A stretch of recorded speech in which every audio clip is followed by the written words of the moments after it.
Bonjour, bienvenue sur Venez Raisonnons. Nous sommes très heureux d'être avec vous dans notre étude sur cette série sur Dieu en procès. Et c'est toujours un privilège de partager ce moment avec vous euh, parce que nous avons décidé de faire cette série que nous trouvons très importante pour la suite des autres programmes, d'autres études. Avec ce sondage qui a été fait, vous avez été nombreux à venir voter pour ce sondage sur notre page YouTube et nous vous remercions d'avoir pris le temps pour cela. Lors de la première présentation, nous avons eu pas mal de questions déjà venant de vous sur les questions, mais le déluge, Ésaïe 55, verset 7, Dieu dit qu'il a créé le mal. Vous avez les premiers-nés d'Égypte. Vous avez posé beaucoup de questions. Et ça, c'est très important. C'est justement l'objectif lorsqu'on étudie, quand on se pose des questions et les réponses viennent au fur et à mesure. Et ne vous inquiétez pas. Ne vous inquiétez pas. J'ai vu plusieurs mails avec insistance. Nous allons, par la grâce de Dieu, répondre.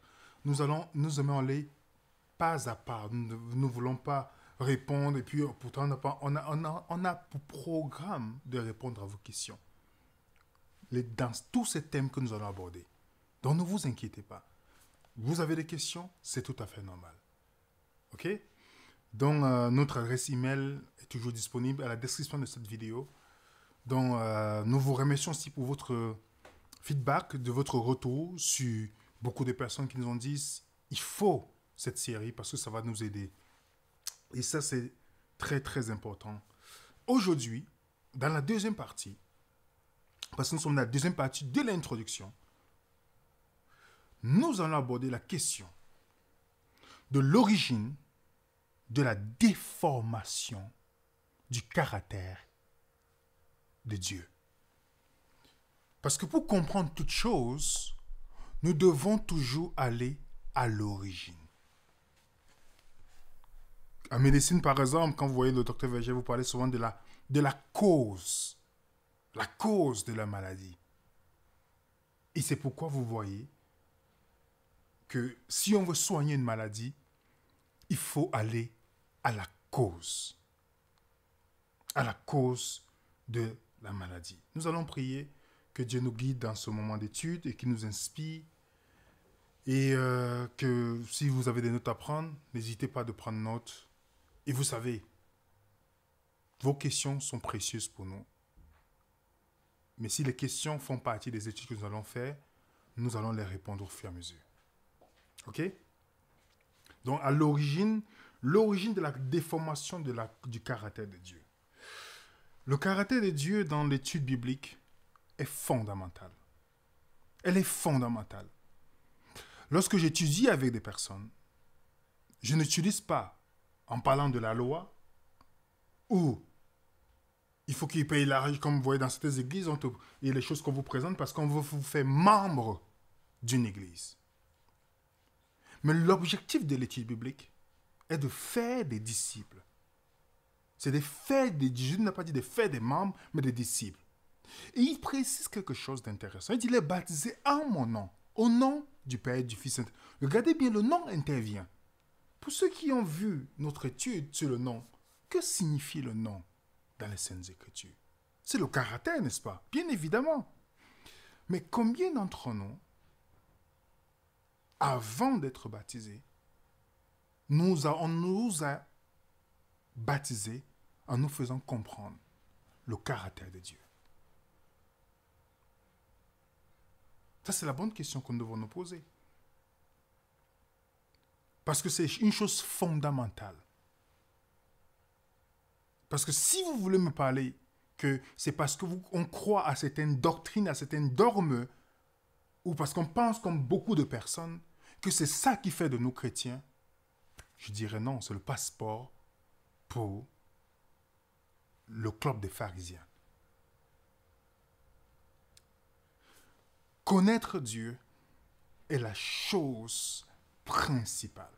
Qui d'entre nous, en tant qu'être humain dans une relation, n'aimerait pas qu'on nous connaisse tel que nous sommes? Dieu veut être connu. Et c'est l'histoire, vous allez voir, c'est l'histoire des Saintes Écritures. Nous allons commencer par un texte que vous connaissez tous, qui se trouve dans 1 Jean 4, le verset 8. Voilà l'expression. Le verset 16 aussi confirme. L'expression est claire. Jean, disciple, l'homme, le fils du tonnerre, qui voulait à tout prix invoquer le feu pour que ça détruise les Samaritains. Voilà ce qu'il dit. Dieu est amour. Dieu est amour. Jean ne dit pas que Dieu est puissance. Mais dans la Bible, on vous dit que Dieu est puissant. La Bible ne vous dit pas que Dieu est justice, mais qu'il est juste. Dieu n'est pas miséricorde, mais il est miséricordieux. Mais quand on parle de l'amour, il est exactement cela. Dieu est amour. Voilà la définition. La Bible ne dit pas que Dieu est pardon, même s'il pardonne. Ou qu'il ait connaissance, même s'il connaît tout. Mais on nous dit que Dieu est amour. Le mot amour, c'est très intéressant que nous devons définir ce point. Le mot amour qui apparaît, c'est agapé. Jean aurait dû dire, peut-être, il aurait dit, peut-être dit, ok, Dieu est philéo, c'est-à-dire fraternel. L'amour fraternel entre amis, tout, c'est toujours les amours conditionnels. Vous allez voir que ce n'est pas ce type d'amour qu'on ira au ciel avec. L'amour éros, d'un homme envers une femme envers un homme, c'est l'amour conditionnel. Mais Jean n'utilise pas ces phrases-là. Jean dit, Dieu est agapé. Dieu est agapé. Donc, l'amour de Dieu est totalement inconditionnel. Ça ne dépend pas de la couleur de votre peau, de votre compte en banque, de vos origines, que vous soyez blanc ou noir, jaune, peu importe. Non. Ça ne dépend pas de votre condition sociale. Son amour est inconditionnel. Donc, il n'y a rien que vous et moi, nous pouvons faire pour que Dieu nous aime plus. Il n'y a rien que nous pouvons faire pour qu'il nous aime moins. Son amour est inconditionnel. Donc, c'est pourquoi, quand quelqu'un dit, je m'aimerais, comment Dieu va m'aimer si je... Dieu dit, son amour est inconditionnel. Dieu aime aimer. Il aime. Et il ne regarde pas. J'aime bien dans Romains 5, lorsqu'il dit, lorsque nous sommes encore pécheurs, Christ est mort pour nous. Montrez-moi combien de personnes dans leurs relations amicales et autres ont un amour inconditionnel aujourd'hui. J'ai dit parmi les chrétiens qui disent tous les jours que Dieu est amour. Mais la Bible nous dit Dieu est amour. Cet amour inconditionnel. Et dans la Bible, on te donne la définition de l'amour. 1 Corinthiens 13. On aime parfois lire ce verset dans les mariages ou dans certaines occasions. On oublie que il s'agit de la description de Dieu ici. Parce que Dieu est amour, et vous partez dans ce verset, vous enlevez l'amour, vous mettez Dieu. Ça veut dire que Dieu souffre longtemps, parce que patience, long suffering, souffre longtemps. Dieu souffre longtemps. Parce qu'il l'aime, il souffre à cause de qui? De ceux qui l'aiment. Il est plein de bonté. Dieu n'est pas envieux. Dieu ne se vante pas, il ne s'enfle point d'orgueil, il n'agit pas avec inconvénance. Il ne cherche pas son propre intérêt. Je veux qu'on s'arrête sur ce point parce que on pourra décortiquer plus loin. Dieu ne cherche pas son intérêt. Voilà une chose que nous devons comprendre. Déjà, si vous comprenez dans le caractère de Dieu qu'il n'y a rien que Dieu fait dans son intérêt personnel. Donc, au sein de Dieu, il n'y a rien que le Père, le Fils et le Saint-Esprit font pour leur intérêt personnel. C'est toujours pour notre intérêt. Donc lorsque Dieu fait quelque chose, c'est toujours pour notre intérêt. Ça, c'est quelque chose que nous devons retenir. Nous devons retenir. C'est pourquoi, quand Paul donne dans la description de 1 Corinthiens 13, il nous dit très bien que nous n'aurons pas besoin de la foi dans le ciel, ni de l'espérance. Seul l'amour avec lequel nous allons, cet amour agapé que nous devons avoir. Donc, voilà l'être le plus puissant. Qu'on dit puissant, mais qui ne fonctionne pas par la puissance. Vous savez comment Dieu fonctionne? Par le pouvoir de l'amour. Par le pouvoir de l'amour, c'est comme ça que Dieu fonctionne. Il fonctionne par le pouvoir de l'amour. Vous allez voir que dans le monde dans lequel nous vivons, vous avez deux états d'esprit. Ceux qui fonctionnent par le pouvoir de l'amour, comme Dieu, ceux qui fonctionnent par l'amour du pouvoir, comme l'ennemi de Dieu. Dieu n'est pas défini par sa puissance, pourtant il est puissant. Mais il est défini par l'amour. Voilà ce que Jean a compris. Voilà ce que Jean a finalement compris. Mais Dieu est amour, il répète ça plusieurs fois dans la Bible, dans ses épîtres. Quelle est la chose la plus importante dans cet univers que nous avons besoin? C'est l'amour. L'amour. On a été créé avec ce besoin. L'amour. Pas n'importe quel amour. Qui aimerait être aimé par condition? Même ceux qui sont exigeants en disant « je ne peux pas être ami avec tel parce qu'il est comme ça », eux-mêmes, il y a des choses que, si les gens savaient, ils ne pourront jamais être leur ami. Mais ce n'est pas comme ça que Dieu nous regarde. Allons maintenant dans le jardin d'Éden. Dans le jardin d'Éden, on voit ici Genèse chapitre 3. On nous dit, le serpent était le plus rusé. J'ai mis souligné en jaune. Serpent. Le serpent était... Qui est ce serpent? On peut aller dans le livre d'Apocalypse, chapitre 12, verset 9 nous dit, il fut précipité le grand dragon, le serpent ancien appelé le diable et Satan. Dans une future présentation, nous allons expliquer qui est l'auteur du mal, en expliquant avec le caractère de Dieu. Mais on va d'abord s'arrêter là. Le serpent ici, c'est Satan. Et revenons dans Jean chapitre 3. On nous dit le serpent était le plus rusé de tous les animaux que l'Éternel Dieu avait fait. Il dit à la femme, voilà le serpent qui vient parler à la femme. Dieu a-t-il réellement dit, vous ne mangerez pas de tous les arbres du jardin?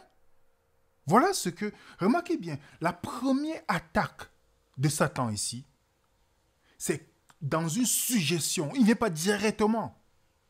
Est-ce qu'il a, en sémant un doute, est-ce qu'il a réellement dit?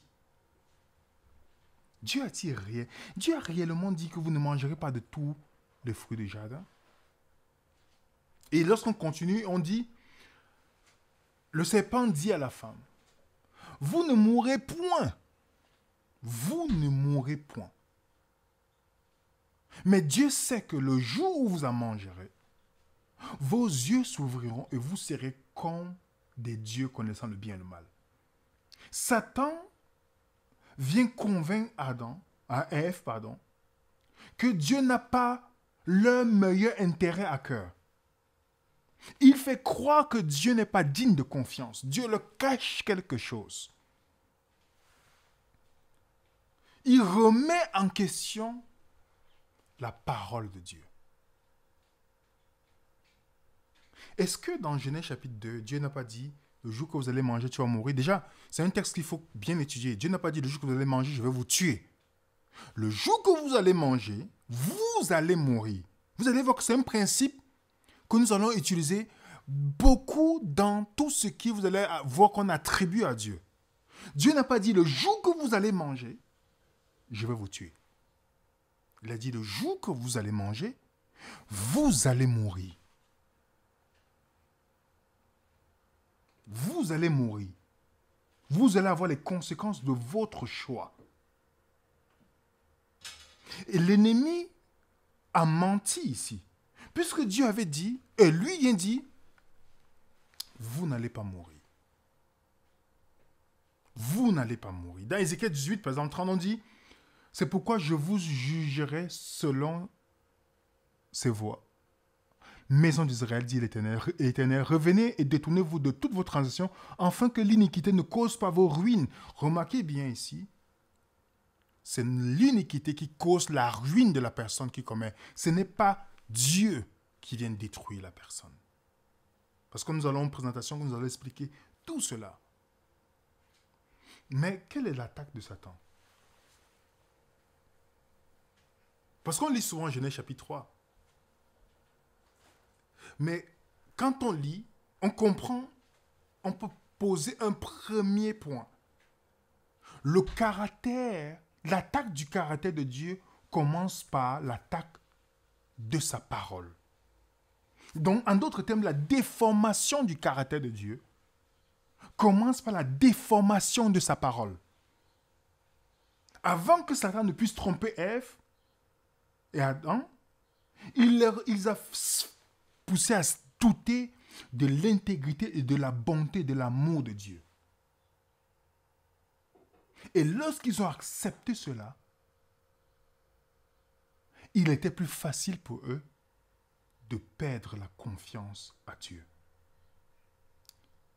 Quand vous remettez en question la parole d'une personne, c'est que vous remettez en question sa réputation. Satan, son attaque était de commencer à remettre en question la parole de Dieu. Ainsi, en remettant en question la parole de Dieu, il remet en question le caractère de Dieu. Imaginez. Vous me dites, ok, William, je passe te chercher à telle heure en voiture. Peut-être disons 3 heures de l'après-midi. Et moi, je dors. Je ne fais aucun cas de ce que vous me dites. Et quand vous arrivez, vous m'appelez et dites, non, moi, je sais que tu n'es pas quelqu'un de fiable, donc je n'ai pas prêté attention à ça. Vous allez être touché. Parce qu'en principe, je remets en question votre réputation. Il faut que nous retenons aujourd'hui, parce que ce qu'on va développer, ça va nous aider à comprendre. L'attaque du caractère de Dieu commence par sa parole. Par sa parole. Et une fois que ça a été fait, regardez bien la réaction d'Adam. Genèse 3, verset 10, qui dit, Adam répondit, j'ai entendu ta voix dans le jardin et j'ai eu peur parce que j'étais nu, alors je me suis caché. Je me suis caché. Ils ont peur de l'être qui leur a jamais donné l'occasion d'avoir peur de lui. Adam n'avait jamais eu peur de Dieu jusqu'à cet événement. Il appréciait la communion avec Dieu. Et voilà que quelqu'un s'introduit et crée la division dans leur relation. Adam a perdu la révélation de Dieu sur son caractère. Et voilà les conséquences. Il a peur. Imaginez, les amis, vos enfants qui, chaque fois, lorsqu'ils rentrent, vous rentrez du travail, ou ils courent vous embrasser. Et finalement, un jour, vous revenez, ils se cachent tous. Vous allez dire, il y a quelque chose qui ne va pas. Ça va vous marquer. Imaginez cette scène. Pourtant, 1 Jean 4, verset 18 nous dit, la crainte n'est pas dans l'amour. Mais l'amour parfait bannit la crainte. Il a perdu la perfection de l'amour que Dieu avait mis dans son cœur. Car on dit la crainte suppose le châtiment et celui qui craint n'est pas parfait dans l'amour. Est-ce que Dieu est venu le châtier là? Plutôt Dieu a proposé la solution à son problème. Il est venu trouver Adam qui a péché, mais il n'a pas dit je vais te détruire. Pas du tout. Il a proposé la solution. Voilà un Dieu, malgré cela, qu'Adam a décidé de couper le lien avec lui. Il vient encore proposer la solution pour renouer ces liens. Beaucoup d'entre nous n'agissons pas ainsi. Quand Paul dit soyons les imitateurs de Dieu, nous n'agissons pas ainsi généralement. Quand on voit des gens dans le problème, ce n'est pas la solution que nous proposons. Dieu vient proposer. Mais retenons une chose, parce que ce que je veux qu'on retienne, c'est que l'attaque du caractère de Dieu commence par sa parole. Qu'est-ce que Satan a fait avec Jésus lors de la tentation dans le désert?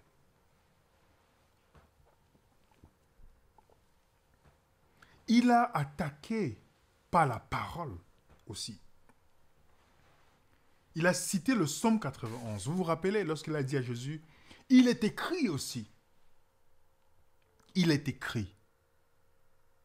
En citant le psaume 91, mais il n'a pas cité totalement le psaume 91. Donc, il sait très bien que si je réussis à déformer la parole de Dieu, j'aurai toutes les personnes avec moi.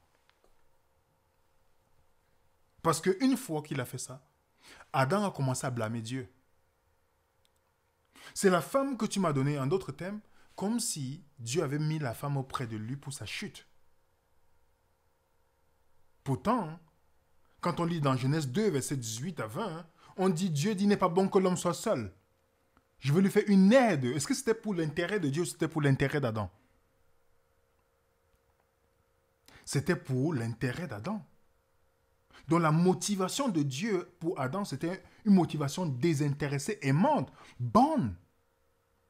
Mais la nature satanique qui a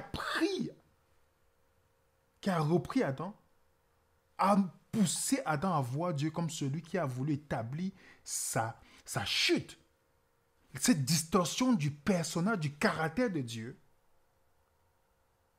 a ouvert la porte à Satan. Donc l'attaque du caractère de Dieu commence par l'attaque de sa parole. Voilà ce que nous devons comprendre. Et je vous dis une chose, frères et sœurs, amis et ceux qui nous visitent pour la première fois sur notre chaîne Venez Raisonnons, n'hésitez pas de vous abonner si vous n'êtes pas encore. Il n'y a rien de nouveau sous le soleil. Il n'y a rien de nouveau sous le soleil. Est-ce que vous pensez qu'il y a quelque chose de nouveau sous le soleil par rapport à ça? Non. Il n'y a rien de nouveau sous le soleil. Parce que si vous partez dans 2 Corinthiens 11, le verset 3 et le verset 14 à 15, on nous dit « Toutefois, de même que le serpent séduisit Ève par sa ruse, je crains que vos pensées ne se corrompent et ne se détournent de la simplicité à l'égard de Christ. Et cela n'est pas étonnant, puisque Satan lui-même se déguise en ange de lumière. Il n'est donc pas étrange que ses ministres aussi se déguisent en ministres de justice. » Donc, qu'est-ce que Paul nous dit ici? Que Satan a aussi des agents qui vont se déguiser en lumière, mais en principe, c'est les agents de Satan. Mais comment ils vont le faire? Est-ce qu'ils vont venir avec les armes? Non. Avec la parole de Dieu, en déformant la parole de Dieu. Comme la citation que j'avais lue l'autre fois, beaucoup de gens dans notre monde, c'est Ty Gibson qui le dit, dans le monde ont peur de Dieu, non pas parce qu'ils le connaissent comme il est vraiment, mais à cause de faux rapports qu'ils ont entendus à son sujet sous forme d'enseignement religieux.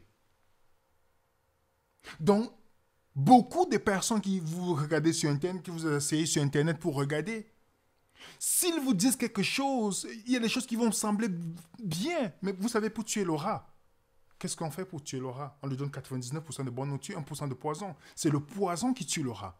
Donc si Satan va empoisonner notre perception du caractère de Dieu, qu'est-ce qu'il va faire? Qu'est-ce qu'il fera? Il va avoir ses ministres qui sont peut-être inconscients ou inconscients de ce qu'ils font. Conscients ou inconscients de ce qu'ils font. Ainsi, par la déformation de la parole de Dieu, qu'est-ce que ça fera? Ça va nous pousser à avoir une conception erronée du caractère de Dieu. Satan le sait très bien. Il ne va pas vous empêcher d'aller à l'étude biblique. Il ne va pas vous empêcher d'aller dans vos bâtiments. Il ne va pas vous empêcher de faire toutes ces choses. Mais la seule chose qui va se rassurer, c'est d'avoir une déformation de la parole de Dieu. Ainsi, vous avez une image déformée du caractère de Dieu. C'est comme ça, c'est là son âme pour nous détruire. Matthieu 16, notre sauveur, Jésus le dit très bien dans le verset 11 à 12. Comment ne comprenez-vous pas que ce n'est pas au sujet du pain que je vous ai parlé? Gardez-vous du levain des pharisiens et des sadducéens. Alors il comprit que ce n'était pas du levain, du pain qu'il avait dit de se garder, mais de l'enseignement des pharisiens et des sadducéens. Quelle était la vision des pharisiens et des sadducéens de Dieu? Pourquoi Jésus dit faites attention à leur enseignement? Est-ce qu'il n'existe pas aujourd'hui des pharisiens que pour eux, lorsque quelqu'un est malade, c'est Dieu qui l'a puni? Lorsque quelqu'un est aveugle, c'est à cause de ses péchés générationnels. Jésus a dit non. Remarquez bien que aujourd'hui on retrouve, vous n'êtes pas encore allé écouter une vidéo de certaines prédications, même bien connues ou moins connues, dans ce monde chrétien, où les gens vous disent que si vous souffrez aujourd'hui, c'est parce que vous avez été vendu à la sorcellerie. Que c'est à cause des péchés de vos parents que Dieu est en train de vous êtes en train de payer les conséquences aujourd'hui. On va revenir là-dessus. Les pharisiens avaient cette conception. Même les disciples pensaient aussi comme ça. Et ce n'est pas pour rien que dans Jean 3, verset 16, Jésus dit « Je vous dis ces choses avant qu'elles ne soient pas pour vous une occasion de chute. Ils vous excluront des synagogues. » Remarquez bien. Ils vous excluront des synagogues. Il parle de qui ici? Des athées? Non. Et même l'heure vient où quiconque vous fera mourir croyant rendre un culte à Dieu. Donc ils vont faire, vous détruire votre réputation, détruire votre vie, vouloir détruire tout dans votre vie, pensant qu'ils sont en train de faire du bien à Dieu. Et Jésus dit, ils agiront ainsi parce qu'ils n'ont connu ni le Père ni moi. Vous savez pourquoi ces gens vont tuer? Les gens tuent au nom de Dieu ou font du mal parce qu'ils pensent que Dieu tue aussi. Ces gens font du mal au nom de Dieu parce qu'ils pensent que Dieu fait le mal aux autres qui ne marchent pas avec lui. C'est comme ça. Donc ils ne font que la projection de leur conception de Dieu. Et Jésus dit, ils ne m'ont pas connu ni le Père, mais c'est des religieux. C'est des religieux. Parce qu'ils pensent que, ok, je garde le bon jour, alors c'est bon, c'est ça qui va me sauver. On l'a tellement martelé que c'est le bon jour qui sera le sceau de Dieu. Alors ils pensent que c'est ça qui va l'amener dans le ciel. Et Jésus dit, ils ne m'ont pas connu ni le Père. La vie éternelle, c'est qui? C'est de connaître Dieu. Et Stephen Hawking qui disait, je n'ai pas peur de Dieu, mais j'ai peur de ses croyants.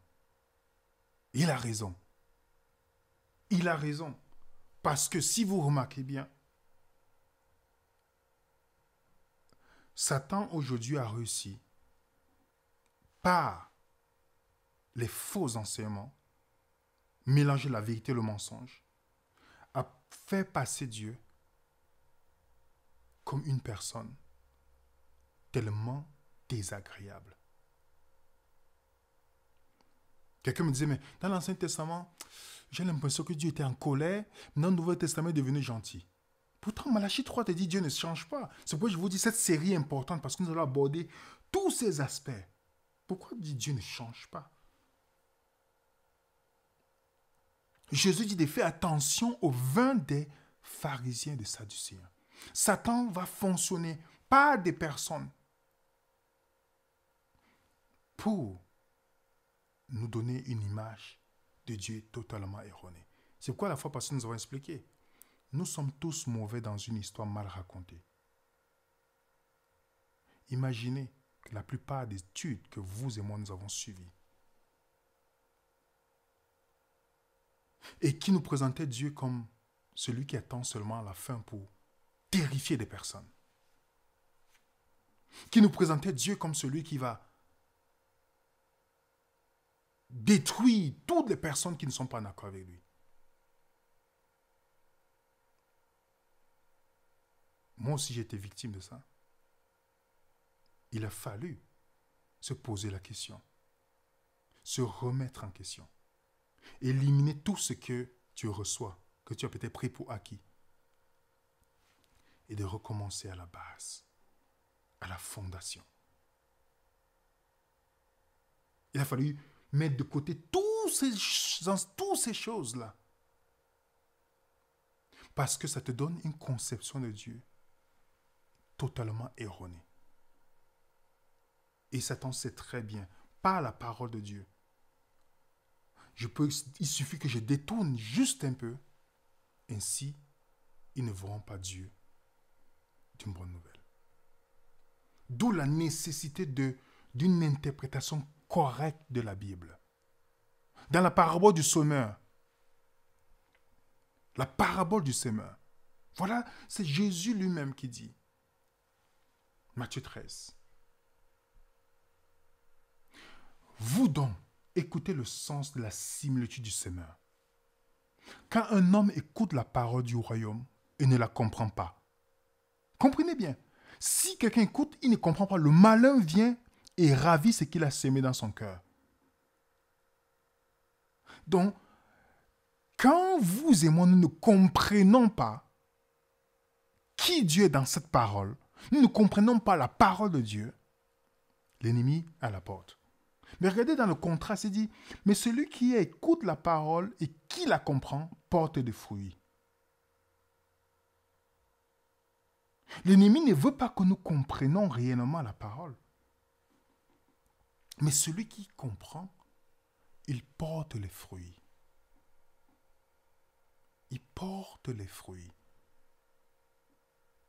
Celui qui comprend la parole de Dieu. Donc d'où la nécessité de restaurer le caractère de Dieu. De restaurer le caractère de Dieu. Je vous prends un exemple. Exode 6, versets 2 à 4. Voilà ce que Dieu dit à Moïse. Je suis apparu à Abraham, à Isaac, à Jacob, comme le Dieu Tout-Puissant. Mais je n'ai pas été connu sous mon nom, l'Éternel. Il dit, je suis apparu, je n'ai pas été connu sous mon nom. Pourquoi ils n'ont pas connu Dieu sous son nom? Je pensais que ces gens connaissaient le caractère de Dieu. Dieu dit non. Est-ce que ce n'est pas des gens que nous respectons aujourd'hui? Oui. Mais Dieu dit, je n'ai pas été connu sur, ils ne m'ont pas connu sur mon nom. Ils m'ont connu comme un Dieu tout-puissant, donc tout ce qui arrive dans le monde, c'est Dieu qui le fait. Mais ils ne m'ont pas connu dans mon caractère. D'où l'importance, comme Jérémie dit, Jérémie 9, verset 23, ainsi parle l'Éternel, que le sage ne se glorifie pas de sa sagesse, que le fort ne se glorifie pas de sa force, que le riche ne se glorifie pas de sa richesse, mais que celui qui veut se glorifie d'avoir l'intelligence et de me connaître et de savoir que je suis l'Éternel. Donc, je ne dois pas me glorifier par mon compte bancaire ou par mes accomplissements, mais de connaître Dieu. Alors, qui connaît Dieu? Qui connaît Dieu? Il n'y a qu'un seul qui connaît Dieu tel qu'il est. Et il est venu sur la terre. Jésus l'a dit, je t'ai glorifié sur la terre, j'ai fait connaître ton nom aux hommes que tu m'as donnés au milieu du monde. Jésus est venu faire connaître le caractère de Dieu. C'est ça que Jésus dit. Comment l'ennemi a déformé le caractère de Dieu? Pas la parole. C'est en déformant la parole de Dieu qu'il a déformé le caractère de Dieu, qu'il a attaqué le caractère de Dieu. Est-ce que vous comprenez pourquoi Jean 1, lorsqu'on dit au commencement était la parole était avec Dieu et la parole était Dieu. Le mot parole, logos, vers parole, pourquoi la parole de Dieu doit venir sur la terre? Pourquoi la parole de Dieu doit venir? Puisque l'ennemi a déformé la parole de Dieu. Et Jésus doit venir, Jésus, la parole de Dieu, doit venir sur la terre pour faire la correction du caractère de Dieu. Jean n'est pas, il ne dit pas la parole de Dieu au hasard. Jésus, c'est la parole de Dieu. Donc, s'il vient me donner la correction sur la vraie vision de Dieu, de ce que Dieu a dit, de ce qui... Parce que dans la Bible, j'aime bien Matthieu 12, verset 34, qui dit « C'est l'abondance du cœur que la bouche parle. » L'abondance du cœur que la bouche parle. En d'autres termes, Matthieu nous dit Jésus, c'est l'expression qui est dans le cœur de Dieu. Si nous voulons savoir le cœur de Dieu depuis l'éternité, avant la création de l'homme et jusqu'à maintenant, ce n'est pas Jésus. Je vais rétablir mon caractère en envoyant ma parole. Ma vraie parole. Ce ne sera plus la parole que vous avez cru de Satan, mais ma vraie parole, c'est qui est l'expression réelle de mon cœur. Voilà comment Dieu veut restaurer notre image de Dieu en envoyant sa parole. C'est pas pour rien que dans Hébreux 1, verset 1 à 3, il nous dit, après avoir autrefois à plusieurs reprises, à plusieurs manières parlé à nos pères par les prophètes, Dieu dans les derniers temps nous a parlé par le Fils. Par le Fils. Dieu dans les derniers temps, c'est pas qu'il va parler par les prophètes. Dans les derniers temps, il nous parle par son Fils. J'aime bien, parce qu'il a, je vais revenir dans Hébreu, parce qu'il dit quelque chose d'intéressant. Dans Hébreu, il dit qui est l'image, dans le verset 5 et 3, qui étant le reflet de la gloire et l'empreinte de sa personne. Jésus est le reflet de Dieu. Il est le reflet de Dieu en réalité. Il connaît Dieu. Il a dit à Philippe, celui qui m'a vu a vu le Père. Jean 14, verset 9. Donc celui qui veut connaître qui est réellement le Père, ce n'est pas dans la perception de Moïse. Ce n'est pas dans la perception d'Abraham. Ce n'est pas la perception. Tous ces gens ont échoué dans leur moment, dans leur perception de Dieu. C'est en regardant Dieu à travers Jésus. Et vous savez quoi? Satan le sait très bien. Parce qu'il sait ce qu'il a fait, il a fait ça marcher. Il le refait encore. Quand vous lisez dans 2 Corinthiens 4, verset 3 à 4, il dit, si notre évangile, c'est quoi l'évangile? L'évangile, c'est la bonne nouvelle au sujet de Dieu. Jésus est l'évangile qui vient montrer la bonne nouvelle. Que Dieu n'a pas besoin de sacrifice. C'est lui qui va offrir son Fils pour la réconciliation avec nous. La bonne nouvelle. Parce que les gens disaient tout, mais pourquoi les mauvaises personnes, les mauvaises choses arrivent à des bonnes personnes? Il n'y a aucune bonne personne sur la terre que Jésus. Et c'est la seule personne qui une mauvaise chose arrive à Jésus afin que les bonnes choses nous arrivent. C'est la seule personne bonne qui existe sur la terre. L'évangile, c'est la bonne nouvelle. Mais l'ennemi sait très bien que si vous et moi nous disons, ok, donc Dieu n'avait pas besoin de sacrifice.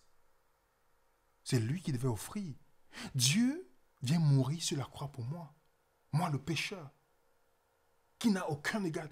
Dieu, même inconditionnellement, que je suis au courant de ça. L'ennemi n'aime pas.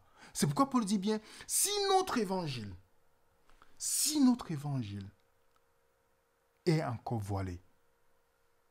Il est voilé pour ceux qui périssent, pour les incrédules, dont le Dieu de ce siècle a voilé l'intelligence, afin qu'ils ne vissent pas briller la splendeur de l'évangile, de la gloire de Christ qui est l'image de Dieu.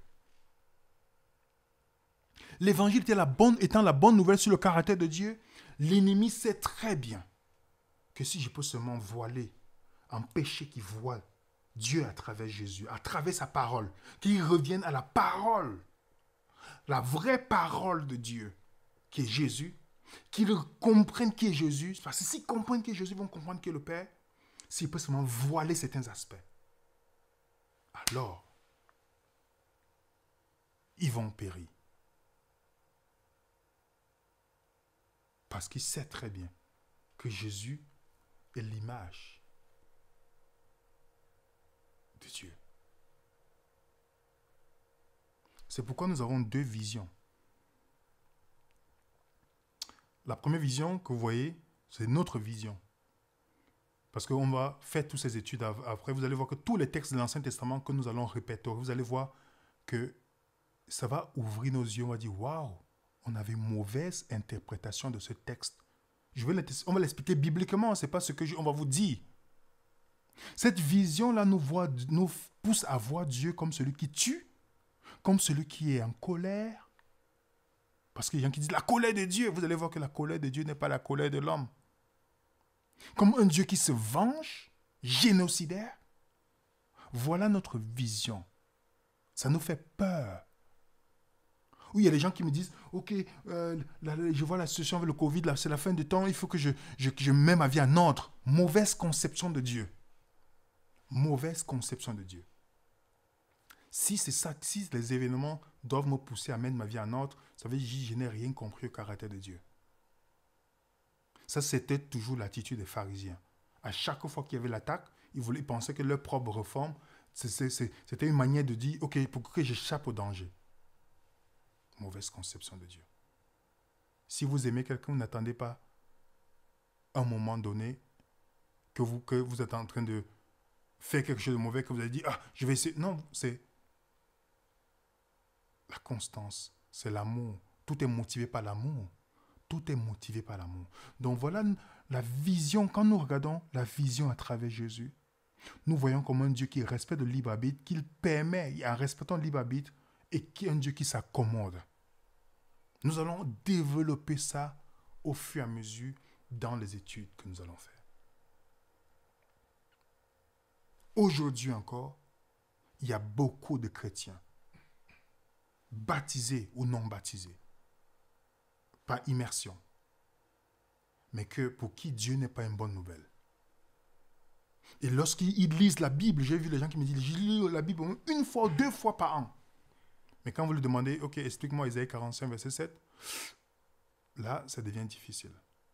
Parce qu'ils font la lecture. Mais ils n'étudient pas la parole pour la comprendre. Pour la comprendre à travers la parole de Dieu qui est Jésus. 2 Corinthiens 3, versets 15 à 16. Voilà ce texte qui est encore actuel aujourd'hui. La plupart des chrétiens, vous allez voir, c'est encore actuel aujourd'hui, frères et sœurs.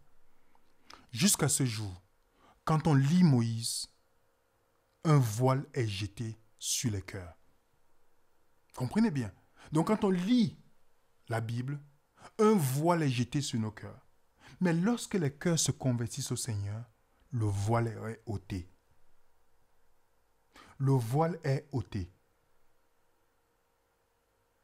Est-ce que vous voyez ce qu'il dit ici?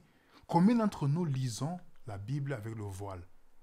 Jusqu'à ce que nous soyons convertis à la conception, à la compréhension de la parole de Dieu révélée en Jésus. Quand Jean a été converti, qu'est-ce qu'il dit? La bonne nouvelle que nous avons apprise et que nous vous annonçons, c'est que Dieu est lumière et qu'il n'y a point de ténèbres en lui. Il n'y a point de ténèbres. Il n'y a point de ténèbres. Et là, je sais que ça bombarde des questions dans notre esprit, mais tout le mal qu'on attribue à Dieu, nous allons toucher ces points-là. Mais imaginez, je vais terminer avec ça. Ça va introduire notre présentation la prochaine fois. J'entends souvent des chrétiens.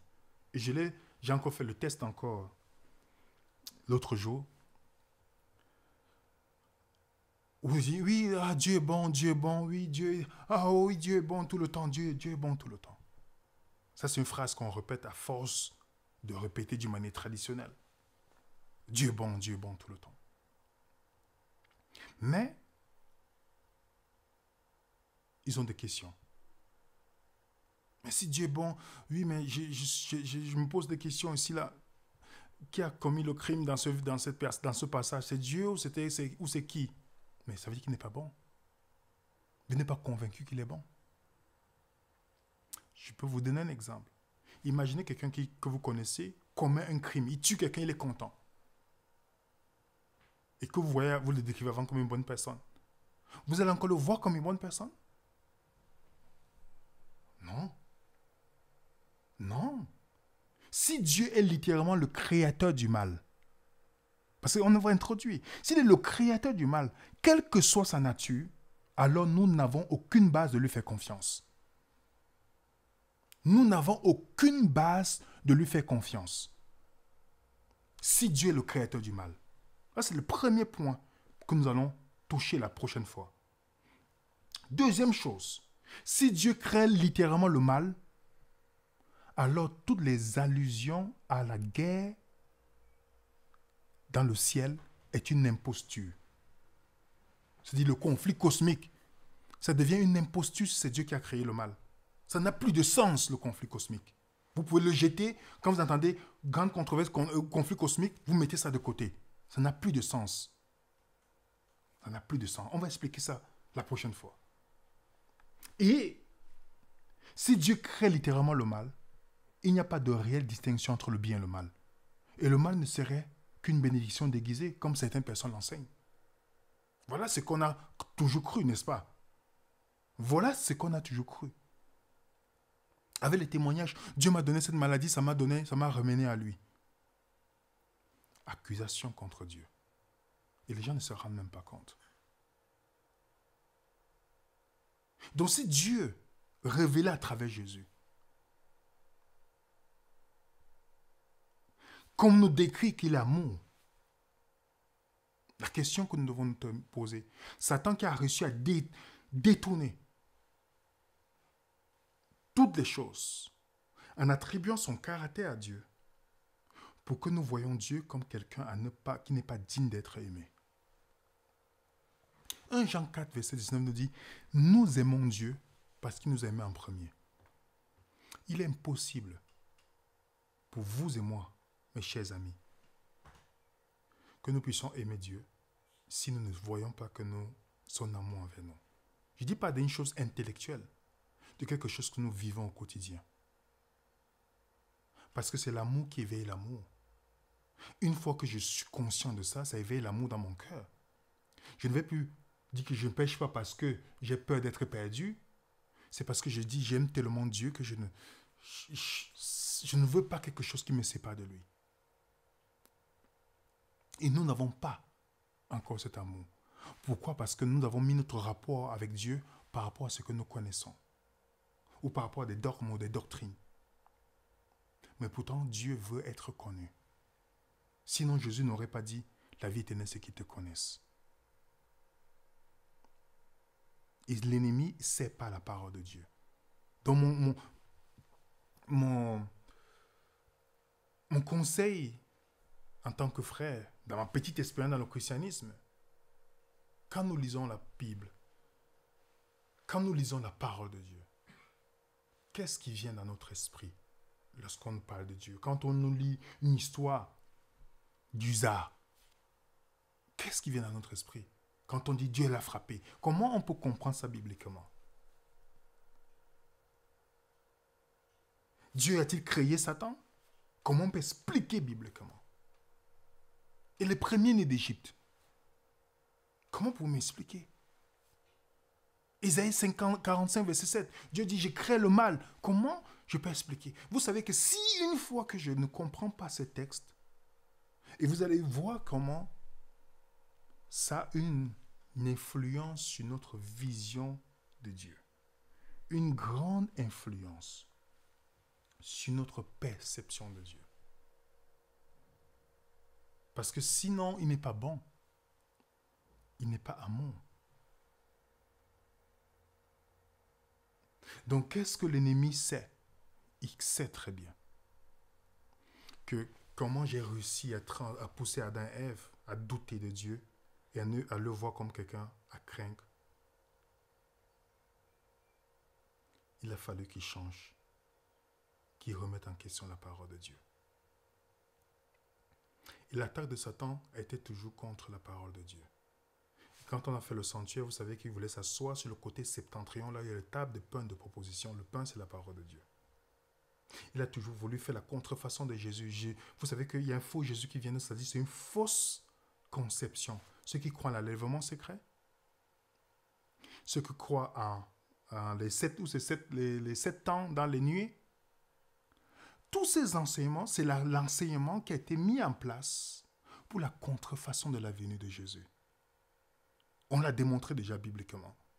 On va le démontrer au fur et à mesure encore. Parce que il y a la contrefaçon de la parole de Dieu. Ce qu'on dit l'antichrist. L'antichrist, il y a la déformation. Donc ne pensez pas que l'antichrist ou l'antichrist viendra comme un athée. Non, sous la forme de la religion, avec certains textes de la parole de Dieu, mais déformés.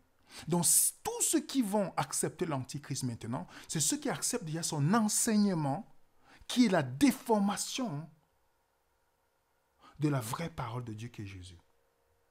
Satan a toujours fait la contrefaçon de Christ dans les Saintes Écritures. Jésus, le lion de Juda, il est comme un lion qui rôde. Vous n'avez pas vu ça dans la Bible? Jésus, l'agneau de Dieu, on dit un agneau qui parle comme un dragon. Contrefaçon. Satan fait toujours la contrefaçon de Jésus. Il va contrefaire sa venue. Il va contrefaire sa parole. Il va faire la contrefaçon même de l'adoration. Et toutes ces choses-là qui feront à ce que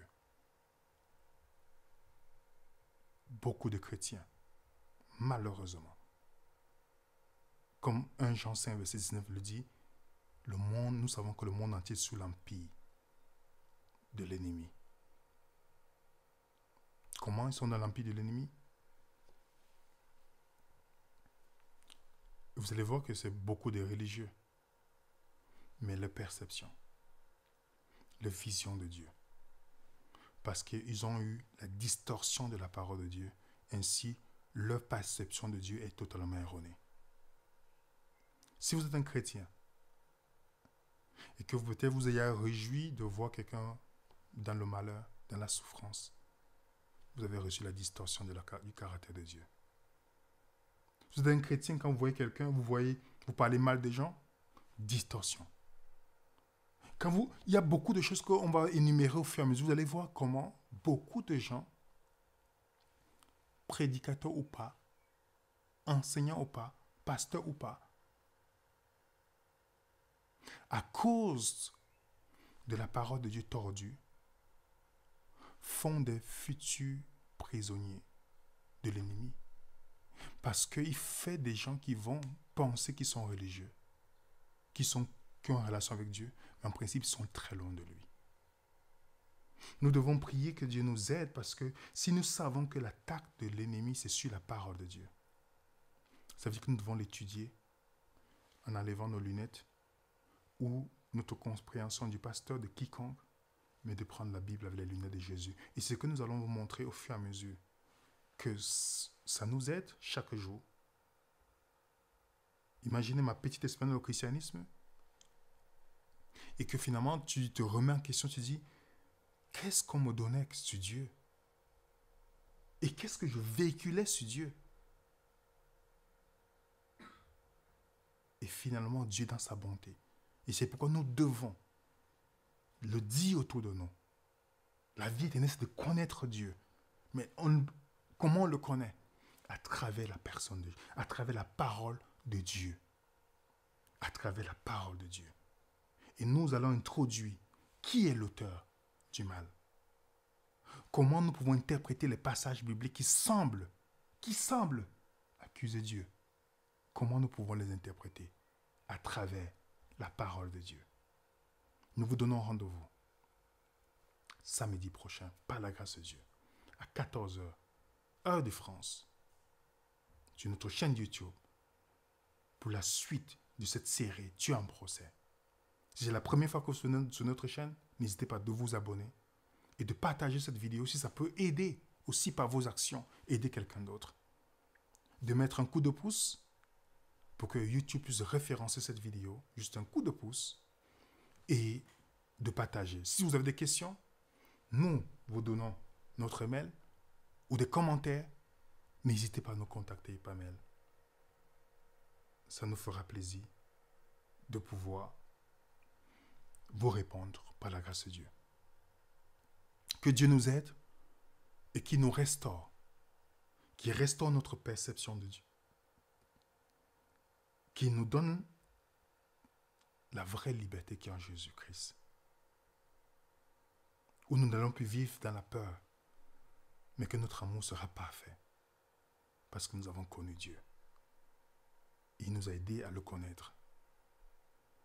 Que Dieu nous aide et nous vous donnons rendez-vous tout à l'heure sur notre Zoom avec l'intervention du docteur Vergère sur la dépression, comment vaincre la dépression. Le code du Zoom est juste dans le chat épinglé et ainsi vous pourrez avoir les codes pour participer au Zoom. Aussi poser des questions au docteur. Et aussi, je vous annonce, nous allons avoir une présentation pour des mères qui vont donner des présentations sur comment apprendre le caractère de Dieu aux enfants tout petits. Nous allons vous annoncer cela pour une présentation sur Zoom aussi. Vous serez tenus informés pour ceux qui sont dans nos groupes WhatsApp et Telegram. Que la paix du Seigneur soit avec vous. Et qu'il vous garde. Et merci encore pour le temps que vous avez pris pour venir partager ce petit moment. Cette série, nous sommes qu'au début. Et nous espérons qu'après cette série, par la grâce de Dieu, nous allons voir Dieu autrement.